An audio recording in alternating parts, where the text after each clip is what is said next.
Amigo Jesus, chegamos ao momento da comunhão contigo. Elevamo-nos espiritualmente, tentando sintonizar com as faixas do bem, por onde transitam os pensamentos sublimes, objetivando a humanidade feliz.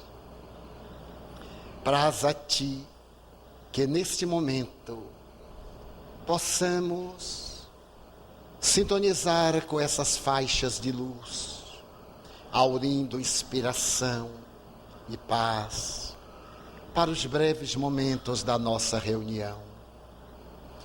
Permite que os espíritos nobres venham ter conosco, que nos possam visitar interiormente, minimizando as nossas aflições, quando não as possam eliminar, e dando-nos coragem e resistência para lutarmos contra o mal que existe em nós próprios.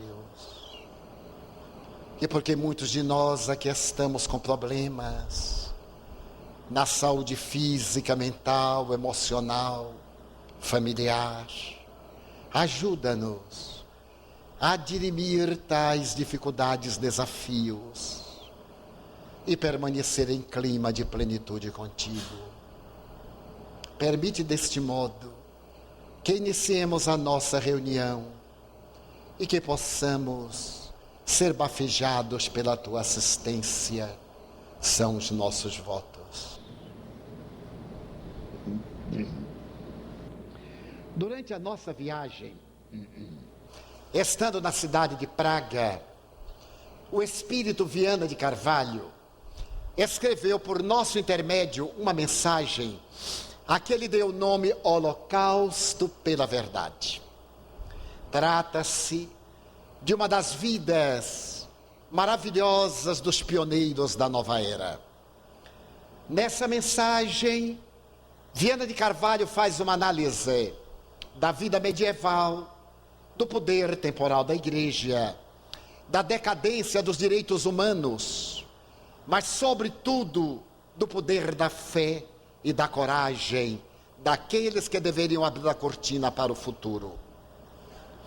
E destaca a figura invulgar do extraordinário Dr. Jan Hus, que nasceu em Husinec, na Boêmia, no ano de 1369, e desencarnou no dia 15 de julho de 1415, na cidade de Constança, na Alemanha. A história desse homem é a saga de uma nova era, porque poucos anos antes, na Inglaterra, John Wycliffe, que havia nascido no começo de 1349, deu início a uma revolução ideológica. Conforme nos lembramos, vivia-se o período da intolerância e do poder clericais. A criatura humana não passava de animalia das paixões religiosas. Roma governava a terra, dava o cetro de conquista aos imperadores e derrubava-os com uma simples palavra: excomunhão. A humanidade, em plena noite medieval, respirava o bafio pestilencial da própria ignomínia, quando o menino Jan Hus recebe nos braços maternos as primeiras lições que lhe deverão guiar os passos na direção do futuro. Meu filho, diz-lhe a mãe, confia sempre na providência divina. Nunca te submetas a outro homem, senão pelos valores que o caracterizem. Somente Deus tem o poder de julgar. Somente Deus possui as respostas para os enigmas do universo. Quanto a ti, ama e ser fiel à verdade. Jan Hus muitas vezes ficava com as duas mãos estendidas, enquanto o fio de algodão que ia passar pela roca era trabalhado para a tecelagem e ouvia encantado a sua mãe falar de Deus. Ela era católica, mas a sua mente, ventilada pela inspiração, tinha a grande tarefa de preparar o filho para os desafios do futuro. A Boêmia era escrava da Alemanha. Desde há muito, a tradicional Tchecoslovaquia havia caído sob a dominação germânica. E a igreja retirava daquelas almas esmagadas pela miséria o maior espólio, a salvação. Custava um preço que deveria ser resgatado com qualquer sacrifício. Deus tinha menos poder do que o clero. Era proibido que as pessoas se dirigissem diretamente a Deus, sem que o fizessem através do seu clérigo, que por sua vez pedia autorização ao seu bispo, e este ao cardeal, que era o representante do Papa, representante de Deus na terra.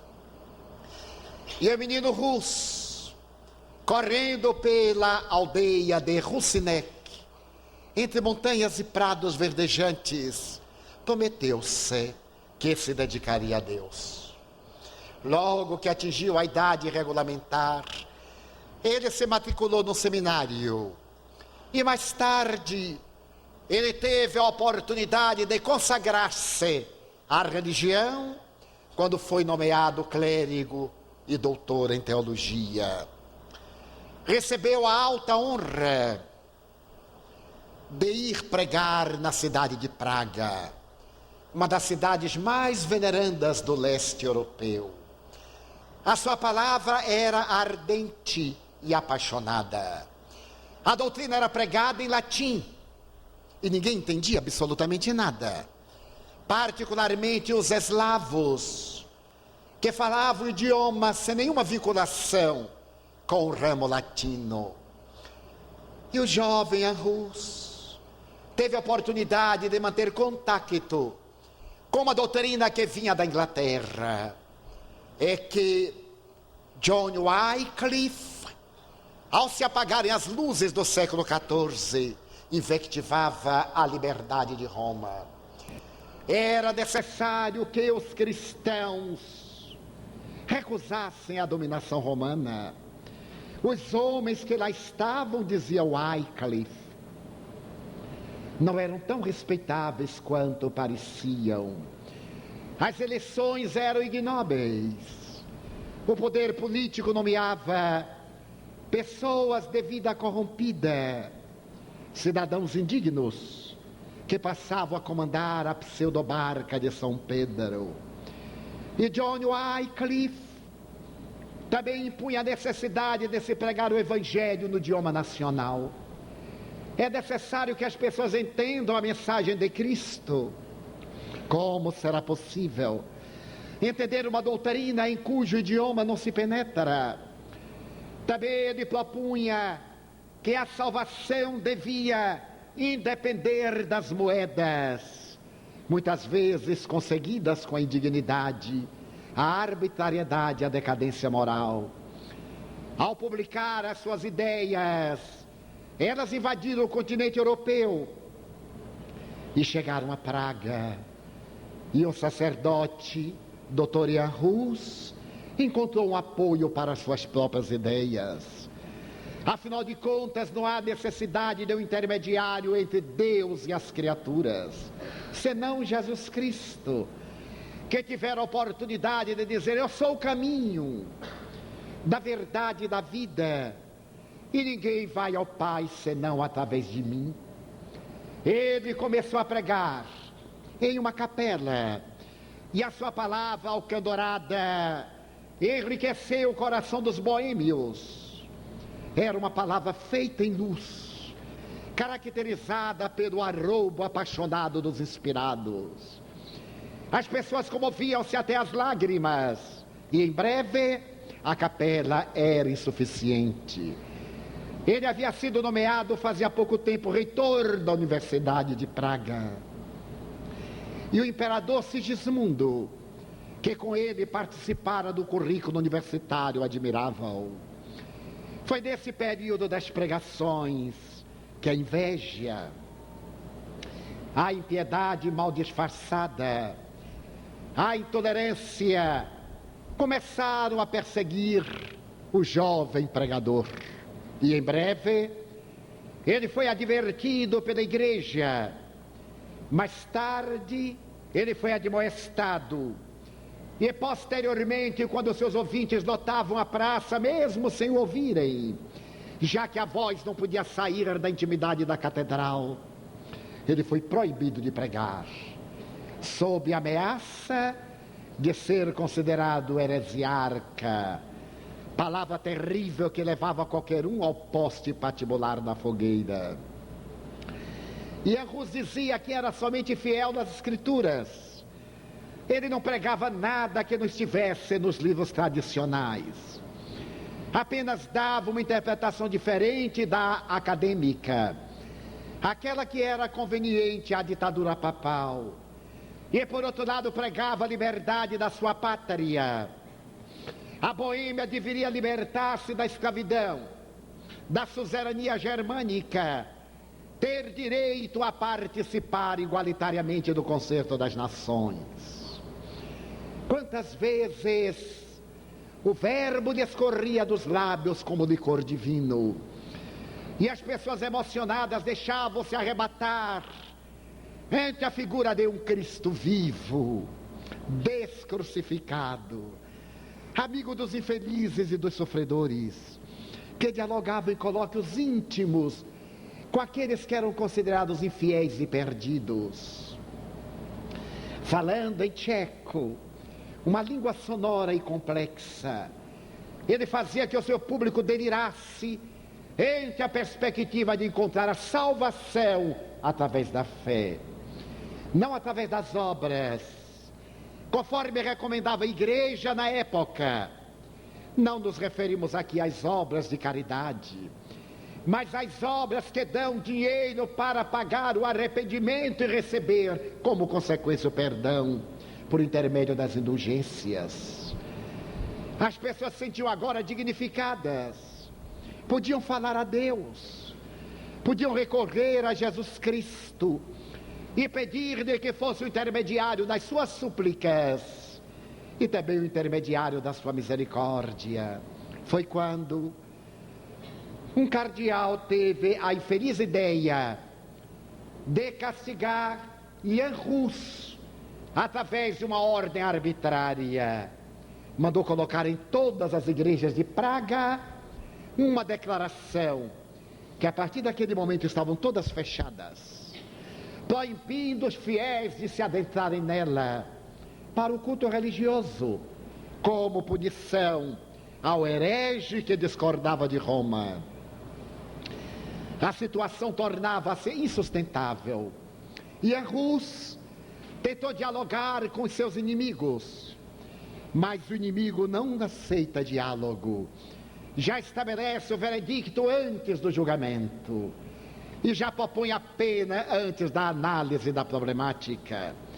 Desejavam matá-lo, simplesmente matá-lo, porque a ideia vigente dos covardes é que, se matando o idealista, se mata a ideia. E é o maior logro da história. Todo idealista que morre oferece a sua vida em holocausto do ideal que vai sobreviver. O sangue dos mártires deu vitalidade ao cristianismo.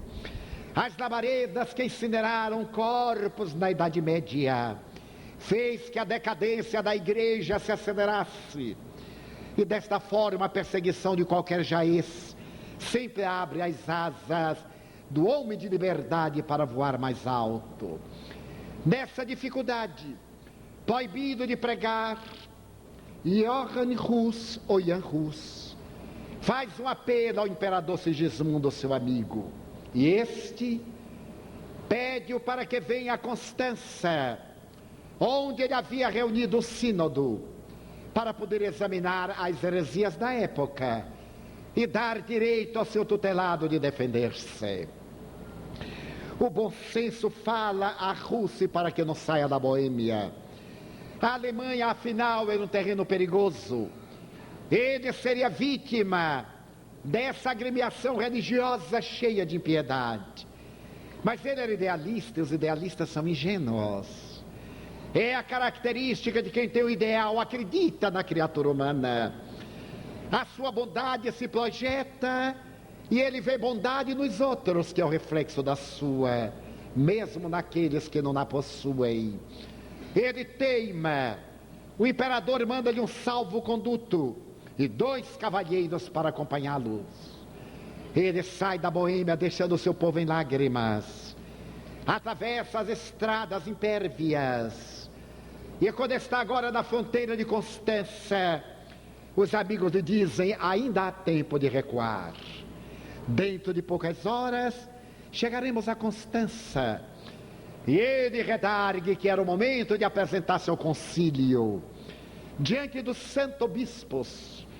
Ele teria a oportunidade de defender as suas ideias, e ingenuamente a presa vai cair nas garras dos seus adversários. Ao chegar a Constança, foi liminarmente aprisionado, atirado num calabouço, tendo as mãos aprisionadas em algemas de ferro. E naquele calabouço infecto, onde a ratazana havia devorado os antigos habitantes, ele começa a meditar, úmido, lodacento, sem qualquer tipo de higiene, devorado pela podridão. Ele reflexiona e faz uma análise de onde havia errado, onde estava o seu pecado. O seu anseio era apresentar Jesus, era brindá-lo às pessoas que dele tinham necessidade. Ele não se apartava do apóstolo Paulo. Todas as suas assertivas estavam fundamentadas pelo Velho como pelo Novo Testamento. Mas naturalmente Deus deveria ter uma solução. Arrancá-lo-ia da mão dos seus adversários no momento próprio. E ele aguardava ser chamado pelo sínodo. Estamos no dia 4 de julho de 1414. O inverno terrível. A neve se acumula lá fora. E ele contrai uma pneumonia. O calabouço infecto, exíguo, e uma mesa que lhe concedem para que ele possa escrever a alguns amigos com uma pluma arrancada de uma ave. Ele começa a relatar os seus sofrimentos e as suas esperanças. Mais ou menos no mês de maio, ele tem direito à primeira oportunidade de apresentar-se no sínodo. Ele era sonhador, dissemos, e havia em Constança o cardeal Antony, em que ele confiava e que não passava de um abutre. Foi exatamente esse cardeal quem o encarcerou quando ele o buscou chegando à cidade. Imediatamente o cardeal lhe estendeu a mão para beijar o anel. E logo após, enquanto acendia uma vela, perguntou-lhe, arrependido dos seus crimes de heresia. Ele tem um choque. Já estava condenado. E mal se apresentava.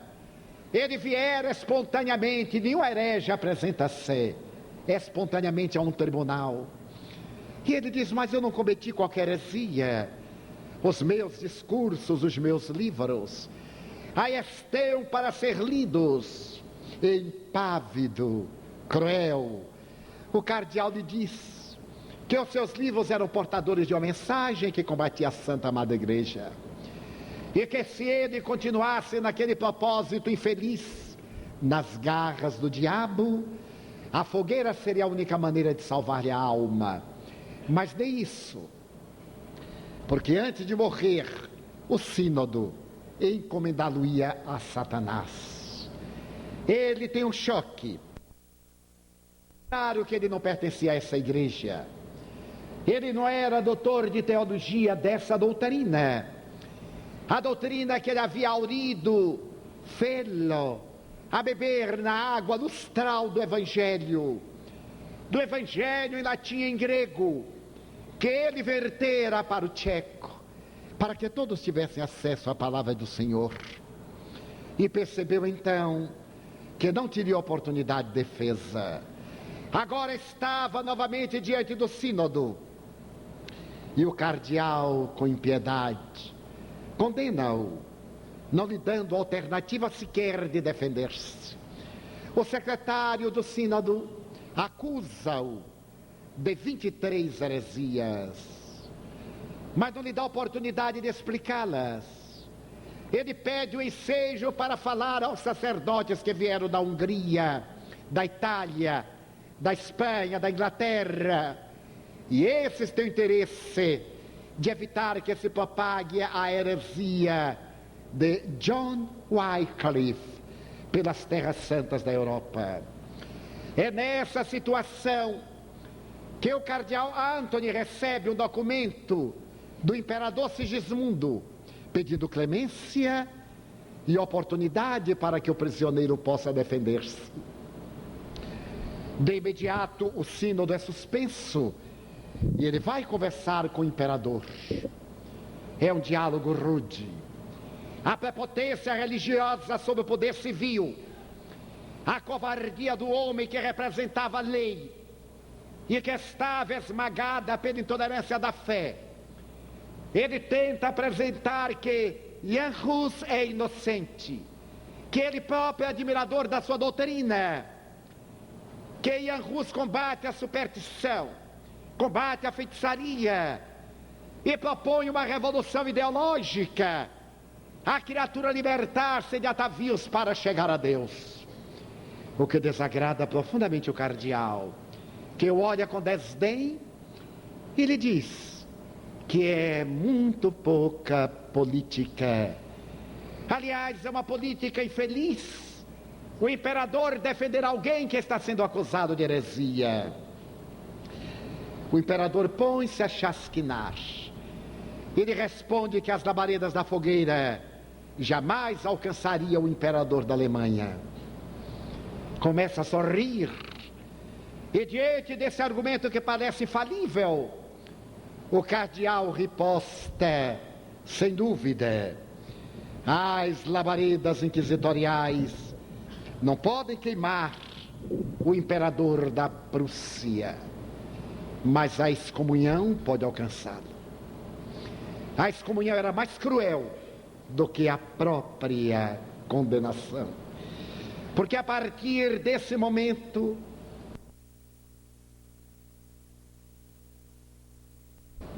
toda a Europa abandonaria o excomungado. Era um poder terrível na mão de pessoas indignas, a arma da suprema covardia. E Sigismundo tem um choque. A partir desse momento ele começa a perceber o poder, o totalitarismo clerical. E o cardeal lhe diz com mofa: então convém retirar do heresiarca o seu salvo-conduto. E sai impávido, deixando o imperador perplexo. No próximo julgamento, João Hus não tem a oportunidade de abrir a boca. E como abutres terríveis os chacais, os seus adversários condenam-no e exigem-lhe agora, no julgamento na catedral, na presença do imperador, que ele pode salvar a vida, se naturalmente submeter-se a uma ligeira imposição do sínodo, negar tudo quanto pregava, restabelecer a ordem e voltar à pregação convencional, dizer que estava enganado. Ele se levanta e protesta: é impossível, porque eu não disse nada que não estivesse nas Sagradas Escrituras, mas disse o que não está no código da igreja. Mas a igreja não pode ser maior do que a palavra de Jesus. A igreja é representante de Deus na terra, portanto maior do que Cristo. Ele se detém horrorizado, olha para o imperador que dá de ombros. E qual é a última imposição? A retratação. Retratar é dizer que menti. é reconhecer que estive em pecado, e essa glória eu não concederei. Então o cardeal secretário lê a condenação diante do povo que está horrorizado, contemplando aquela cena diante do homem a quem amam, daquele homem que representa o grande ideal de uma era nova. Julho é muito quente na Europa. A Boêmia está ardendo. O julgamento está na parte final. E a Rússia está no cárcere, com pneumonia, a febre alta, com muita expectoração, trêmulo. E o carcereiro leva-lhe um pouco de água fresca. Quando ele vai sorvê-la, o carcereiro faz uma pergunta. Logo mais, o doutor será levado à presença dos sacerdotes. E os santos padres vão definir a sua vida. Todo mundo pergunta se vai abjurar ou se vai manter o seu ideal. E nós estamos apostando. Eu gostaria de saber do senhor se o senhor vai fazer apostasia ou se vai negar a sua crença, para eu poder apostar. A mesquinhez da criatura humana não tem limite.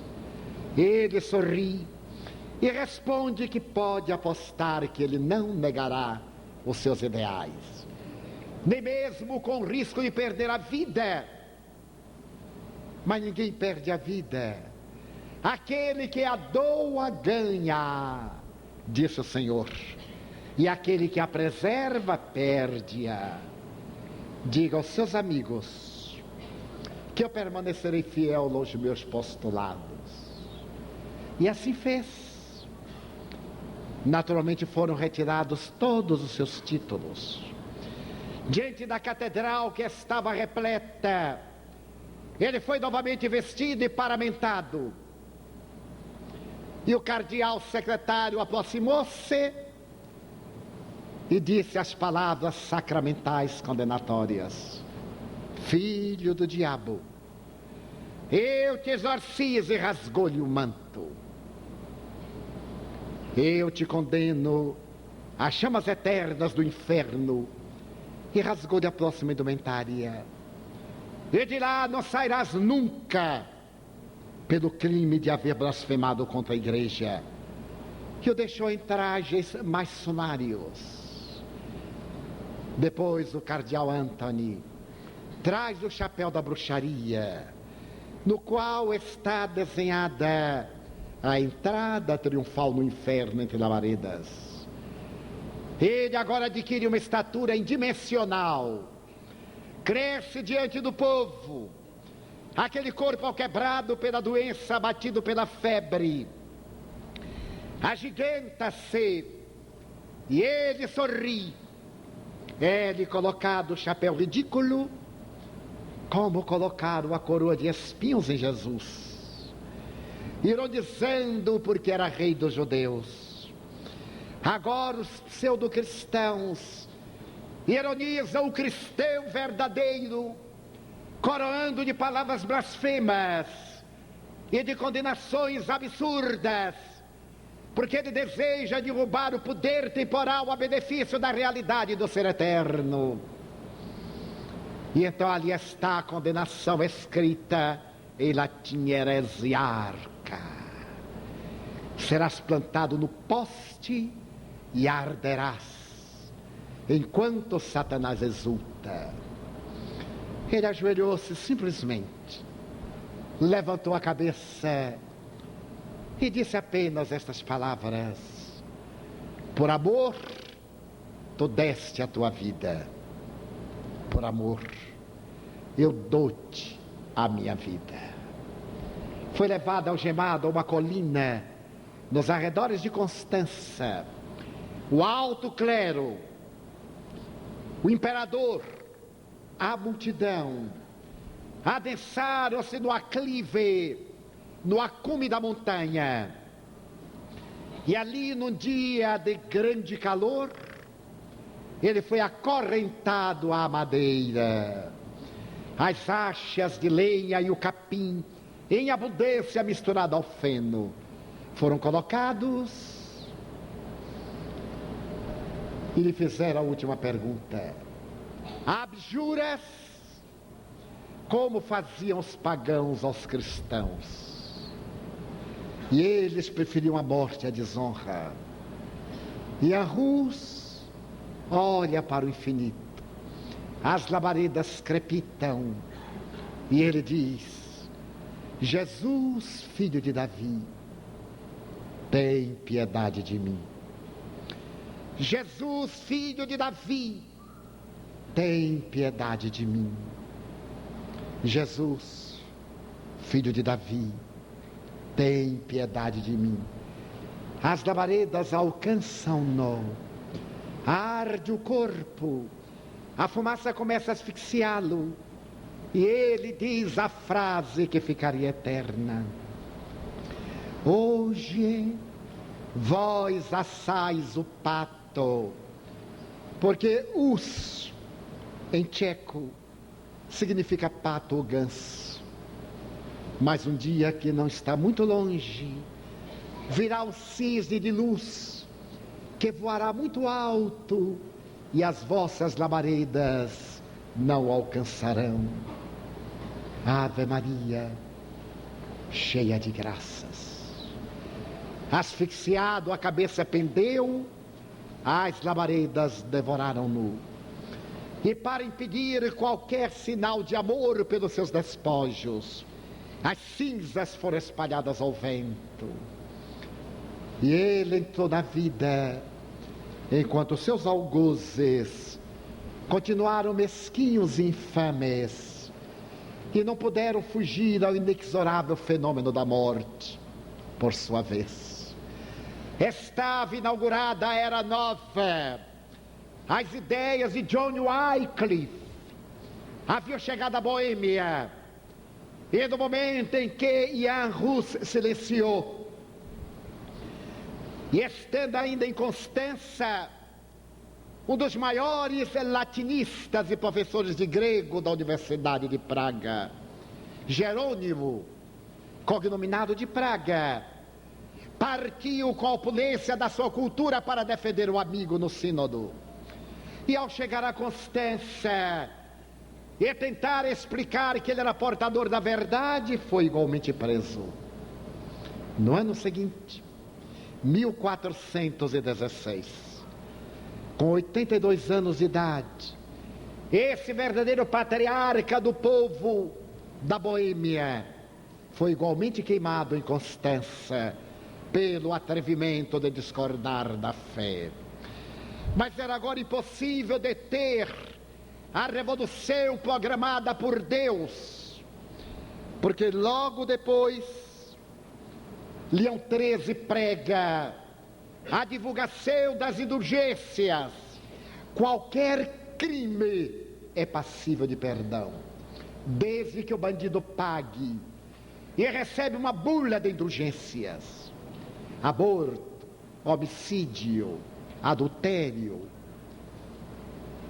genocídio, guerras. Ele necessitava do dinheiro para erguer a Catedral de São Pedro. Os estados vaticanos lutavam contra os estados italianos. A igreja estava sem recursos pelas longas bacanais. E Leão XIII agora nomeia cardeais e sacerdotes para irem recolher as indulgências, ou o fruto delas, para vender a salvação e trazer para as burras de Roma o poder das moedas financeiras, do dinheiro que Paulo chamava o esterco do diabo.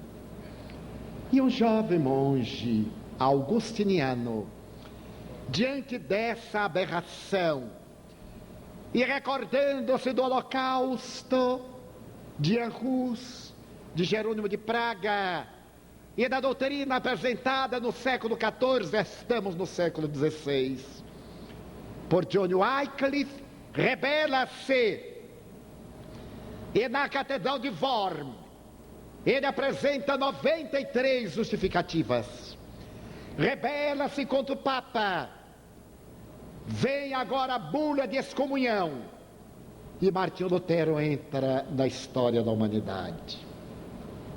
Perseguido, ele recebe o apoio de Melanchthon, um grande tradutor do grego, e que se encarrega de fazer a tradução da Bíblia para a língua alemã. Encarrega-se de montar a nova doutrina.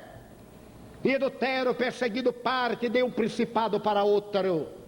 Recebe o apoio dos príncipes alemães. E o protestantismo sai das fronteiras alemãs e adentra-se pelas terras suíças. Em Zurique,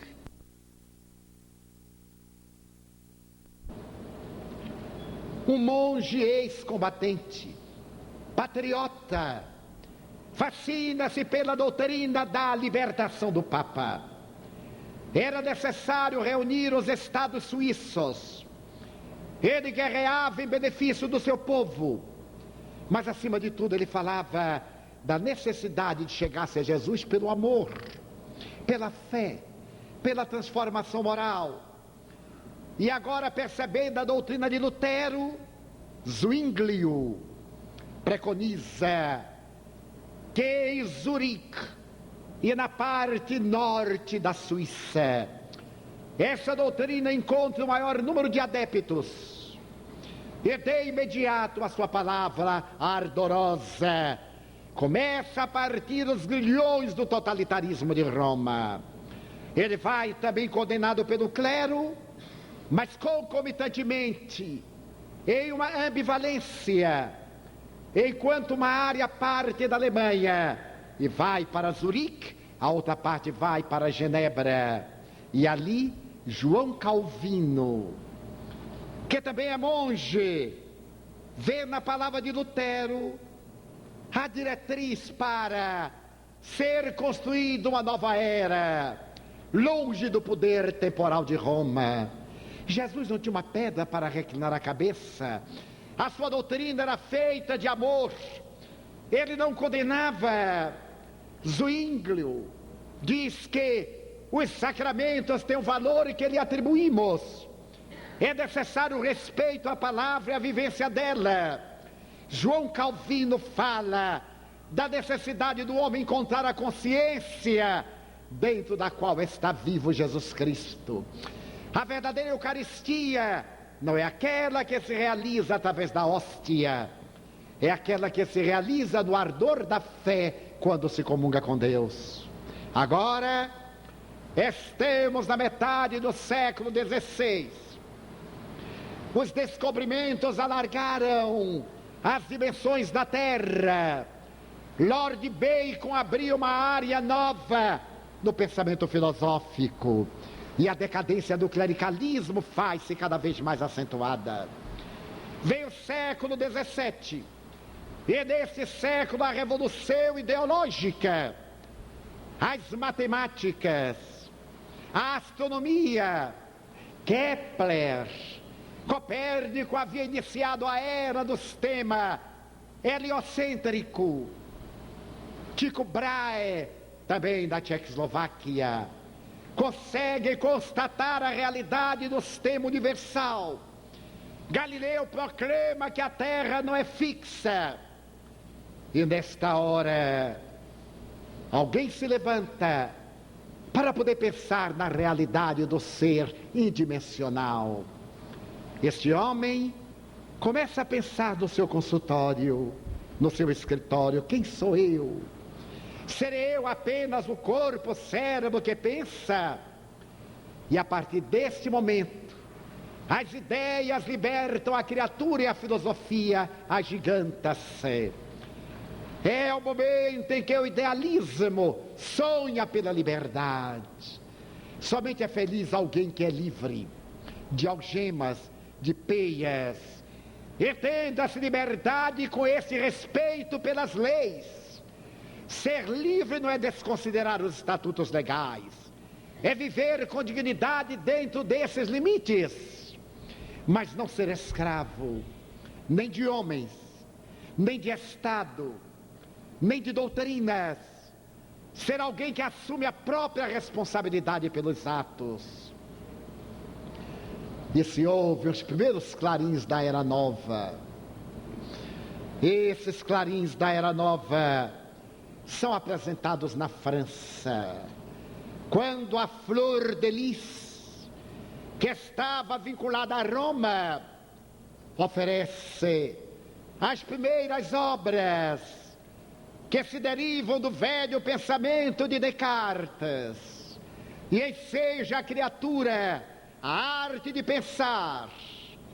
É o momento em que a enciclopédia ensaia os seus primeiros passos e em que surgem as primeiras diretrizes de uma pedagogia audaciosa. A Casa dos Bourbons mantém os vínculos medievais. A indignidade humana ainda permanece pelas ruas da Europa e tem o seu assentamento nas Tulherias.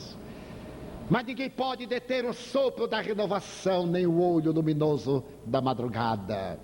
E em breve, as vozes flamívonas de Danton, os cantos audaciosos de Condorcet, de Diderot, de Voltaire, preconizam a liberdade. E no dia 14 de julho de 1789, com Varapaus, saindo do Café de Paris, marcha o Poviléu, com alguns filósofos cantando a Marseillaise, que está sendo composta neste momento por Roger de Lille, e avançam contra o maior símbolo da dominação do mundo, que é a velha fortaleza, o maior paiol de pólvora da Europa. Aqueles homens e mulheres fascinados pelos ideais da liberdade, da igualdade e da fraternidade, avançam e, para a surpresa do mundo, derrubam a velha fortaleza. A fortaleza cai e instaura-se a Era Nova, ficando imortal, como o dia da liberdade do mundo, o célebre 14 de julho de 1779, a queda da Bastilha. Já ninguém pode mais deter a aurora da humanidade. Os direitos humanos são proclamados. Surgem os dois grandes partidos, o Planalto e a Planície. É estabelecida a necessidade de uma constituinte de emergência. O rei Luís XVI foge. É aprisionado quase saindo das fronteiras da França. A família real é levada para a Conciergerie, no coração de Paris. E agora, depois que o banho de sangue dos dias do terror demonstram que a criatura humana ainda é primitiva e selvagem, vem o período napoleônico. O corso abandona sua ilha e, falando mais o italiano do que o francês, adentra-se pela França e vem assentar os seus primeiros arraiais em Paris, 1802. No dia 2 de dezembro de 1804, ele se consagra imperador em Notre-Dame, diante do Papa Pio VII, de cujas mãos arrebatou a coroa, para demonstrar a sua animosidade contra o clero. Mas 2 meses antes, a 3 de outubro, na cidade de Lyon, a velha capital de Lugdunum, a área que pertenceu a Roma nos tempos remotos, a cidade que deu mártires em 172, a cidade que representava o poder da aposentadoria dos generais romanos. Nasce o menino Hippolyte Léon Denis Arrivai. E agora sim, começa uma era de esplendor. Porque Ian Rus, das cinzas da fogueira, toma o corpo do menino Denizar. E será o grande cisne que vai voar acima das labaredas inquisitoriais para implantar o Evangelho de Jesus, libertado das paixões. Mais tarde, quando as suas obras são incineradas em Barcelona, sob a alcunha de Allan Kardec, na praça imensa, 300 obras, ele deseja, através de meios políticos, protestar junto ao governo de Espanha. E os seres angélicos lhe dizem: silencia, porque as labaredas fazem que as cinzas do progresso sejam tiradas na direção do futuro. As ideias não podem ser destruídas com as chamas.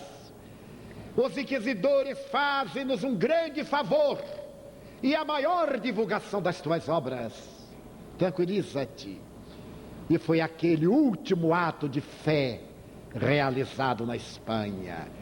O Espiritismo se expande e hoje, como uma fênix, voa sobre o mundo. Uma fênix de luz, anunciando a era do Espírito imortal. Volta Jesus. Os seus postulados saem das palavras evangélicas e reacendem-se as emoções. Os verbos amar, servir, perdoar e passar adquirem atualidade. A chama do entusiasmo arde, convocando cidadãos decididos à construção de uma era nova. Não importa de onde venham, sem títulos universitários, sem europeus, sem quaisquer características que celebrizar os desmandos do mundo. Os meus discípulos serão conhecidos por muitos se amarem, não pelos títulos que ostentem, diríamos nós. Ide, encorajados pelo ideal, enfrentareis serpentes cujas cabeças pisareis e elas não vos picarão. Os espíritos perversos e imundos respeitar-vos-ão. As pestes e as doenças fragilizar-se-ão diante de vós. Ide, como ovelhas mansas, ao meio de lobos rapazes. Esta é a hora, meus irmãos. Aqueles que ouvimos o chamado de Allan Kardec, que escutemos as vozes espirituais, que firmemos um compromisso com a doutrina espírita, não podemos tergiversar. Não temos o direito de compactuar com o erro. E os nossos exemplos que vêm dos heróis que prepararam esta época, porque se não houvesse Wycliffe, se não houvesse Hus, Jerônimo de Praga, Lutero, Zwingli, se não houvesse Calvino e outros, a doutrina não chegaria, porque ficaria esmagada pelo totalitarismo da intolerância. Foram eles programados pelo Senhor para preparar os seus caminhos, e a nós nos cabe honrá-los, não enxertando na doutrina espírita as nossas paixões, nem as nossas conveniências, vivendo o espiritismo conforme exarado na codificação, conforme nolo doaram os espíritos imortais e o seu intérprete, evitando as superstições, os fanatismos e os enxertos tão do agrado do nosso ego, para exaltar a vaidade que nos é peculiar. Doutrina espírita é compromisso com a verdade, e ela está inteira na codificação e nas obras que lhes são subsidiárias dos grandes cientistas de ontem como de hoje, e da mediunidade dignificada pelo exemplo, pela dedicação, para que o mundo que nós vamos dar amanhã, para que os nossos herdeiros, para que aqueles que virão no terceiro milênio tão decantado, tão programado para tragédias, desgraças, horrores, calamidades, que não acontecerão. Porque a maior calamidade é perder-se o endereço de Deus. A morte, seja qual for o motivo, a forma é apenas uma cirurgia que nos liberta para a vida. A verdadeira desgraça é perder-se a si mesmo e encontrar-se no labirinto da desorientação. Então, deveremos legar ao terceiro milênio, decantado como milênio de luzes, essa mensagem cristã, cristalina e pura do amor universal.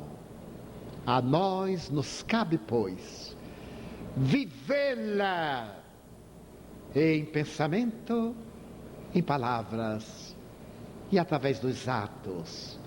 É o que Jesus, através dos seus mensageiros, espera de todos nós. Vamos orar.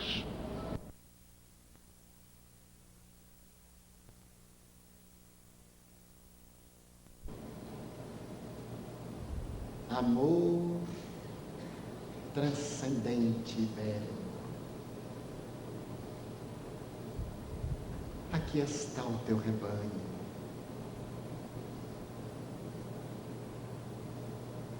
Rebanho disperso, que a tua voz de quebrada em quebrada vai reunindo ao largo dos milênios, que agora abrem uma nova era. Ouvimos-te o cântico nos longevos dias da decadência imperial e perdemos-nos na noite tronesca da guerra.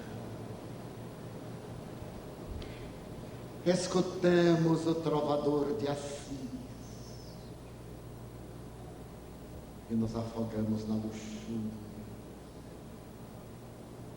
Allan Kardec, restaura a tua palavra e estamos aturdidos, Senhor, porém fascinados por ti.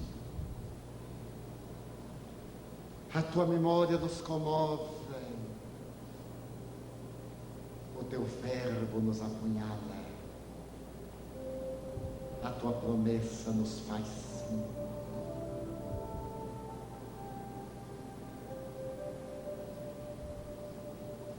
Vem ter conosco, Jesus. Renova-nos. Restaura a nossa alegria de viver. Abençoa os companheiros que se colocam nas tuas mãos como instrumentos de saúde e de paz.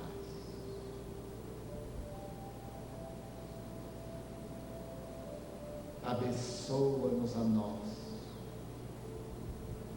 nós todos,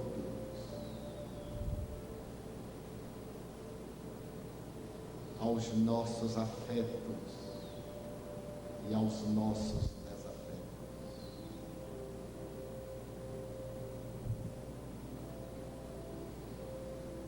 Suplicamos-te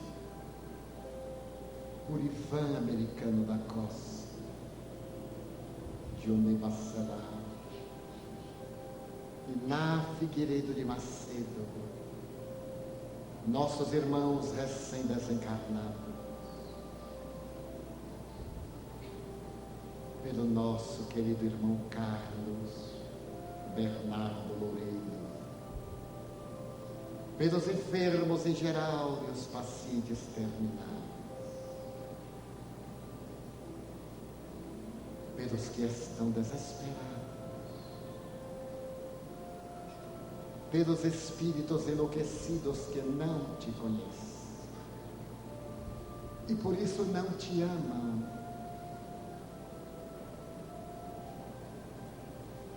Pedimos pelos presidiários, pelos portadores das enfermidades dilaceradoras, obsidiados, alienados mentais. Também pelos que conspiram em favor da violência, do descalabro moral, da loucura que varre a terra. Pedimos-te pela paz, nossa paz íntima, pela paz no Brasil, no mundo. Pedimos-te que abençoes a nossa água, magnetizando-a, para que não seja útil à saúde.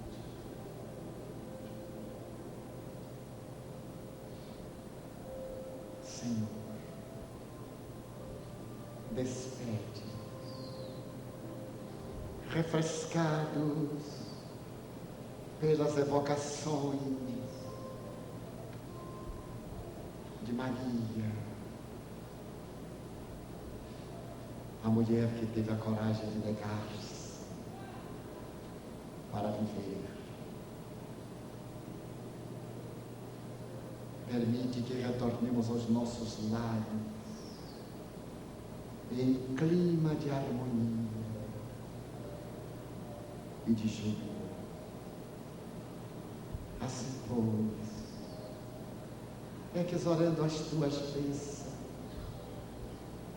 de nosso Pai, de Maria a Santíssima e dos Espíritos bons, encerramos a nossa reunião, formulando votos de saúde e paz para todos nós. Está encerrada a nossa reunião.